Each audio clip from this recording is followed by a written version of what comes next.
नमस्कार। ABN news में आपका बहुत बहुत स्वागत है और मैं हूं सुरेश झा। वसीम रिजवी साहब ने सुप्रीम कोर्ट में एक याचिका दाखिल की थी जिसमें उन्होंने कहा था कि जो कुरान की जो 26 आयतें हैं उनको हटा देना चाहिए। उनकी इस याचिका से पूरे देश में बवाल मचा। तमाम मुस्लिम संगठनों ने उनके एक खिलाफ सुर में सुर मिला दिया था। याचिका गंभीर थी। सुप्रीम कोर्ट ने तमाम पहलुओं को देखने के बाद आज यानी सोमवार को उस याचिका को सिरे से खारिज कर दिया। इतना नहीं, वसीम रिजवी पर 50,000 रुपए का जुर्माना भी लगाया है। आइए आज इसी विषय पर हमारे साथ बातचीत करने के लिए मौजूद है कानून की जानकार है संध्या बजाज। आइए इनसे बातचीत करते हैं। मैम, क्या कहेंगे? ये जो याचिका डाली गई थी जिसमें कहा गया था कुरान की जो 26 आयतें हैं उनको हटा देना चाहिए, क्या ये याचिका योग्य थी? ये सुप्रीम कोर्ट में दायर करने योग्य थी?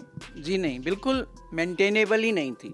आपने सही सवाल पूछा है कि ये याचिका योग्य ही नहीं थी पीआईएल, क्योंकि धर्म की व्याख्या नहीं करता सुप्रीम कोर्ट। सुप्रीम कोर्ट व्याख्या करता है कानून की, कि कानून कौन सा है उसके ऊपर आप व्याख्या ला सकते हैं। लेकिन पीआईएल इसके ऊपर करना ये किसी उसका तो जाता नहीं है। देखिए, सुप्रीम कोर्ट का साफ कहना है, हमारी माननीय सुप्रीम कोर्ट एक बहुत बड़ी माने एक संस्था है। आप वहाँ पे कोई भी तरह की पीआईएल ले आएंगे और फिर चाहेंगे कि ये अपने सुप्रीम कोर्ट का एक बहुत कीमती वक्त वो आप लोगों को ये सुनने में जाया करे जिसे कोई भी पसंद नहीं कर रहा, कोई वर्ग भी पसंद नहीं कर रहा, कि माने आप हटा देंगे। क्या आपने ये लिखी थी कुरान, या आप इसके मालिक हैं कि आप ये आयतें हटा दें, ये बढ़ा दें?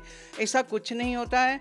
पीआईएल उन्होंने विद कॉस्ट जो उन्होंने डिसमिस किए, खारिज किए, मैं इसका बहुत स्वागत करती हूँ। मैम, इसमें ये भी सबसे बड़ी बात है कि कोर्ट ने जो 50,000 रुपये जुर्माना भी उन पर लगाया है कि जुर्माना भुगता। कोर्ट ने खुद कहा कि जो आपने रिट दाखिल की है, जो याचिका दाखिल की है, ये कहीं से सुनवाई योग्य नहीं है।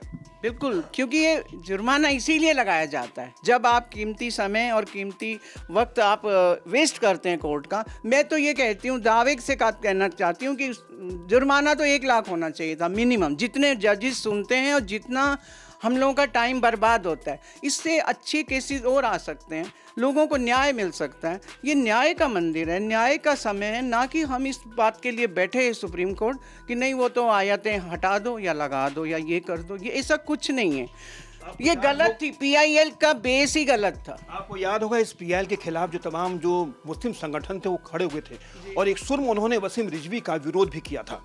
बिल्कुल, उन्हें वहीं समझ जाना चाहिए था कि मेरे साथ कोई मेजॉरिटी भी नहीं है, वो खुद पसंद नहीं कर रहे हैं।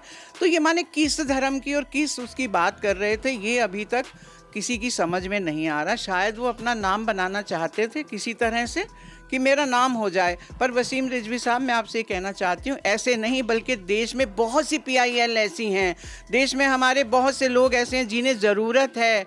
वो भूख से मर रहे हैं, वो प्यास से मर रहे हैं, उनके पास में पानी चाहिए, उनको बहुत सारा सामान चाहिए, उनको बीमारी में इलाज चाहिए। आप बहुत सारी और पीआईएल कर सकते हैं जो लोगों के बिल्कुल सच में हित में हो। ये हित में नहीं है और इस वजह से सही खारिज हुआ। चलिए, आपका बहुत धन्यवाद। उत्तर प्रदेश शिया वक्फ बोर्ड के पूर्व चेयरमैन वसीम रिजवी साहब की जो याचिका थी सुप्रीम कोर्ट ने सिरे से खारिज कर दिया। सुप्रीम कोर्ट ने कहा कि जो आपने याचिका दाखिल की है वो सुनवाई योग्य नहीं है। लेकिन कहीं ना कहीं वसीम रिजवी साहब की जो याचिका पर जो जुर्माना लगाया गया, तो कहीं ना कहीं उनको अपनी गिरबान में झांकना होगा, सोचना होगा कि इस याचिका को लेकर उनकी कितनी फजीयत पूरे देश भर में हुई थी। कैमरा पर्सन राहुल के साथ सुरेश झा, एबीएन न्यूज, दिल्ली।